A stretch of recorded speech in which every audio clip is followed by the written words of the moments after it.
Good morning everyone. Today we will be studying Ulysses. उसका एक part हम पहले बैकग्राउंड थोड़ा सा पढ़ चुके हैं।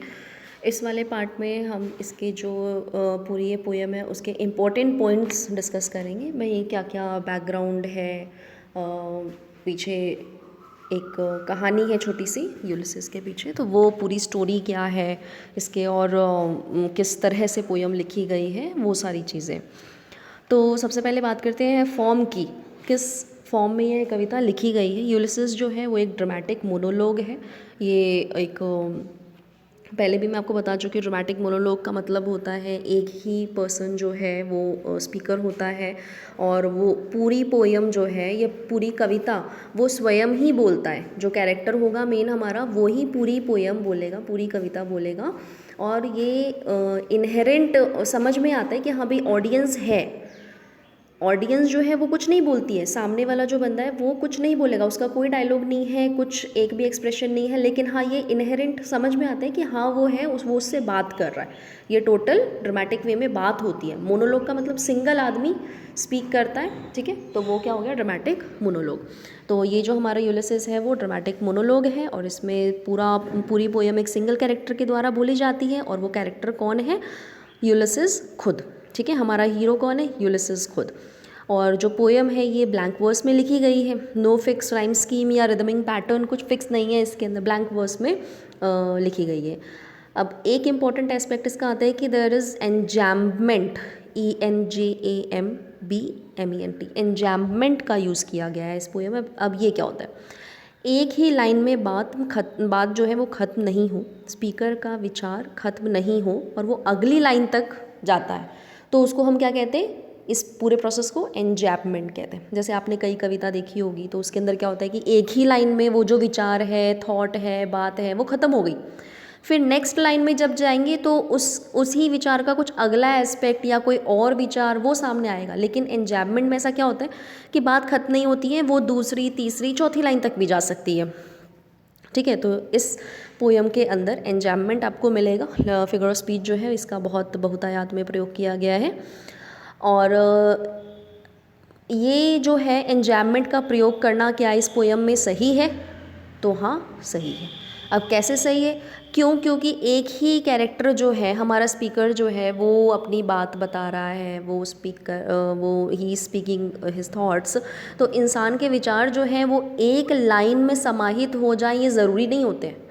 और मैक्सिमम चांस तो यही रहेगा कि हाँ भाई वो विचार उसके आगे भी बढ़ेंगे, तो उसके लिए 5, 4, 3, 4 जो भी है सिचुएशन के अकॉर्डिंग वो लाइंस चाहिए।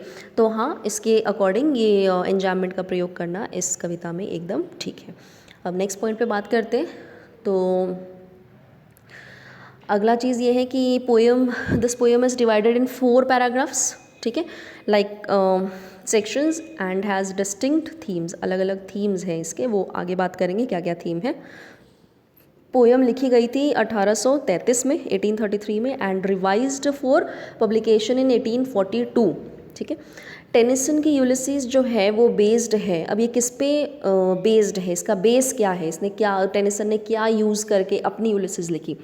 तो ऐसा है कि प्राचीन रोम में, आपको पता है कि इंग्लिश लिटरेचर में सारा जो बैकग्राउंड आता है वो रोम का, ग्रीक का, वहाँ से आता है। जैसे हम हिंदी वगैरह की बात करें तो उसमें संस्कृत और वो सारी चीज़ें आएंगी, लेकिन इंग्लिश लिटरेचर में हम ग्रीक, रोम, लैटिन, यही सब चीज़ें आती हैं। तो रोम में एक बहुत बड़े महाकवि हुआ करते थे प्राचीन समय में, जिनका नाम था होमर। अब होमर ने एक महाकाव्य लिखा था, ओडिसी। उनका महाकाव्य का नाम क्या था? ओडिसी। और उसके ऊपर उन्होंने ओडिसी लिखी। तो ओडिसी का मतलब क्या होता है? जर्नी, है ना, यात्रा। और उसके ऊपर बेस करके टेनिसन ने अपनी यूलिसिस लिखी, ठीक है। टेनिसन ने क्या लिखी? अपनी यूलिसिस।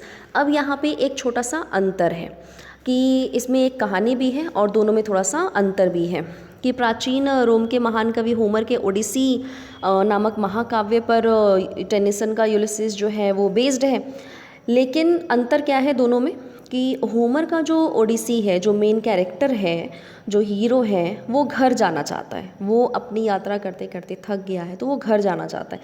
लेकिन टेनिसन के यूलिसिस जो हम लोगों का भी पढ़ना है पोयम जो है, उसकी प्रॉब्लम क्या है, उसका इशू क्या है कि ये जो है वो बूढ़ा हो गया है, he has become very old, लेकिन ये रुकना नहीं चाहता, ये अपने घर पे है, ये वापस जर्नी पे जाना चाहता है, वापस युद्ध करना चाहता है, मतलब अपोजिट हो गया, समझ रहे हैं आप।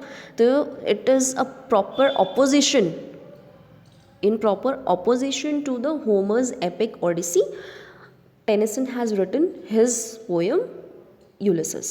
ठीक है, अब कहानी यहाँ ये है कि यूलिसिस जो है हमारा मेन कैरेक्टर, वो बूढ़ा हो गया है और वो अपने डेली लाइफ से जो है, डेली रूटीन से वो बिल्कुल थक गया है, फ्रस्ट्रेट हो गया है। उसकी वाइफ पेनेलोपे जो है वो भी बूढ़ी हो गई है। एंड तो अब ये क्या है, ये बिल्कुल डेली रूटीन से मतलब बिल्कुल इसको अब गुस्सा आता है, उससे बहुत अपने आप को बंधा हुआ महसूस करता है। तो ये चाहता है कि मैं वापस समुद्री यात्राओं पर जाऊं। ये क्या था, ये वॉरियर था, ये समुद्री यात्राओं पर जाते थे, लड़ाई करते थे, युद्ध करते थे, जीतते थे, फिर वहाँ कुछ दिन रहते थे, फिर आगे बढ़ते थे, फिर युद्ध करते थे। ये इसी तरह से अपना जीवन यापन करते थे। फिर ये आकर के यहाँ इथाका नाम का साम्राज्य है इसका, ये वहाँ का राजा है हमारा यूलिसिस जो है। तो अब ये यहाँ बस गया और फिर ये यहाँ का राजा है और वो डेली रूटीन ये जी रहा है। अब करते करते ये बूढ़ा हो गया है, लेकिन अब ये वापस चाहता है कि नहीं, अब मैं बोर हो चुका हूँ, मुझे वापस समुद्री यात्राओं पर जाना है, मुझे जीवन में रुकना नहीं है, मैं बस दुनिया को देखना चाहता हूँ, दुनिया को एक्सप्लोर करना चाहता हूँ, मैं ऐसा ही जीवन जीना चाहता हूँ। जिसे कहते हैं ना एक यात्री का सा जीवन है ना, वो मैं जीना चाहता हूँ। मुझे एक जगह रुक के नहीं रहना है, शिथिलता नहीं लानी है लाइफ में, ये चीज़ है इसका। अब इसका बेटा है टेलीमेकस, तो ये चाहता है कि मैं जाने से पहले अपने बेटे को सारा अपना साम्राज्य सौंप जाऊं और वो बहुत अच्छा राजा बनेगा, प्रजा का बहुत ध्यान रखेगा और इथाका जो कि राज्य का नाम है उसको बहुत आगे ले जाने का काम करेगा। लेकिन मैं राजा बनकर नहीं रहना चाहता, बिकॉज़ मैं उस लायक ये अपने आप को नहीं समझता, ही चाहता है कि मैं इसके लिए नहीं बना हूँ।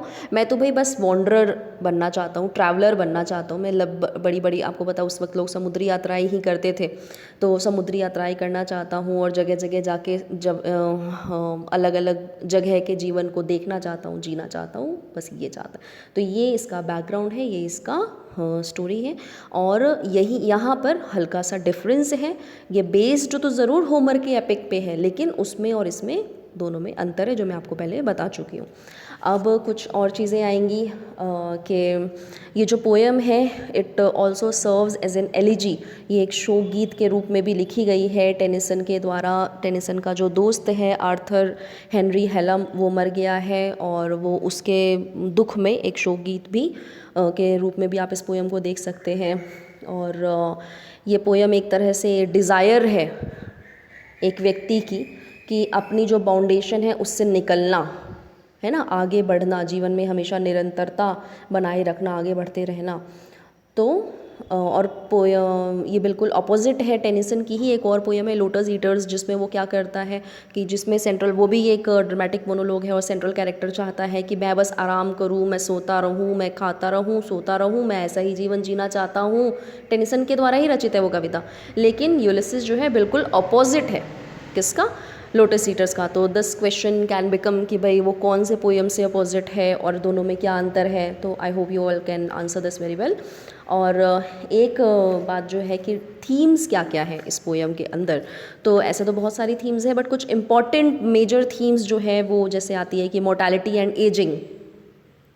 मोर्टैलिटी एंड एजिंग की थीम आएगी। मोर्टैलिटी मतलब नश्वरता, है ना। यूलिसिस को ऐसे है कि भाई एक ना एक दिन तो हमको मरना ही है, सबको मरना ही है, तो भाई क्यों हम एक ही जगह टिक करके रहें और अपना जीवन ऐसे ही व्यर्थ गंवा दे। इससे बेटर है कि हम यात्रा करें, जीवन जिए, देखें सब कुछ और फिर ठीक है मरे। और थीम आएगी इसकी एजिंग की, प्रौढ़ता की, कि हाँ ठीक है, व्यक्ति जो यूलिसिस हमारा कैरेक्टर है, सेंट्रल कैरेक्टर, वो ज़रूर बूढ़ा हो गया है, बहुत उसकी उम्र हो गई है, लेकिन फिर भी वो ये नहीं चाहता कि हाँ बस अब मुझे भगवान उठा ले और इस तरह की चीज़ें। He has not become depressed with his life. काफ़ी पोएम्स में आप देखेंगे कि भाई उम्र बढ़ने के साथ इंसान डिप्रेशन हो रहा है, उसको मेलानकलिक थीम है, लेमेंटेशन है, वो चीज़ें। लेकिन यहाँ वो दुख, भय, वो सब कुछ नहीं है। मृत्यु का भी उसको कोई भय नहीं है, उसको बस ये है कि मुझे आगे जाना है, मुझे आगे बढ़ना है, आगे और समुद्री यात्राएं करनी है, ये सब एक्सप्लोरेशन करना है, ये चीज़। थीम आती है एडवेंचर की, नॉलेज की, एडवेंचर ऑब्वियसली अब वो चाहता है कि भी मैं आगे जाऊँ, समुद्री यात्राएं करूँ, तो ये क्या है, एडवेंचर ही है।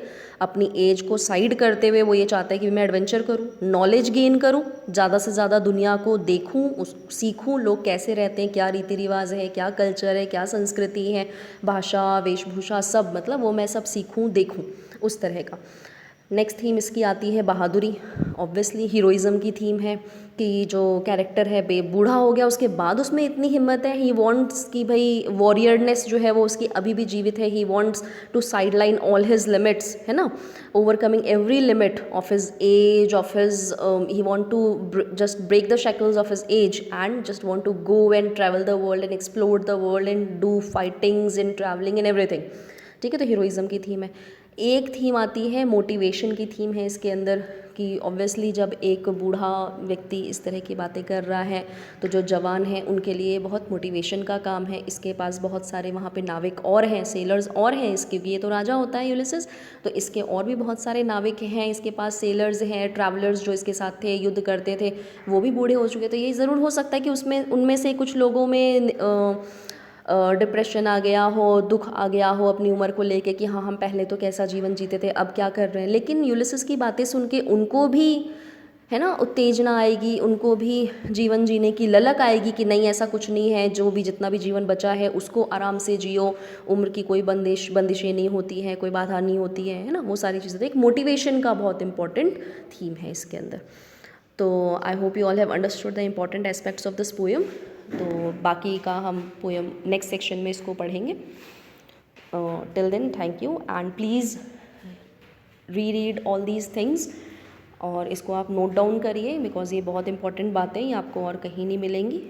And you can use this in your answers. I am speaking this in each and every video कि भाई ये सारी बातें जो आपको बताई जा रही है आप प्लीज़ इसको नोट डाउन करिए, तो आप बहुत अच्छे मार्क्स आप जो हैं इनके माध्यम से गेन कर सकते हैं। Thank you.